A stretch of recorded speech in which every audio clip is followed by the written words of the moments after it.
এক গভীর জঙ্গলে থাকত এক দুষ্টু বানর আর এক শান্ত হরিণ। বানরটা হাসতে হাসতে বলতো, এই লম্বা পা দিয়ে কি হবে? আমার মতো গাছে উঠতে পারিস?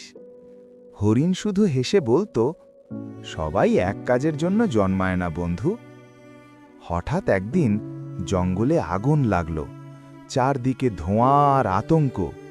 বানর গাছে উঠল ঠিকই, কিন্তু ধোঁয়ায় দম বন্ধ হয়ে গেল, নামতে পারছে না।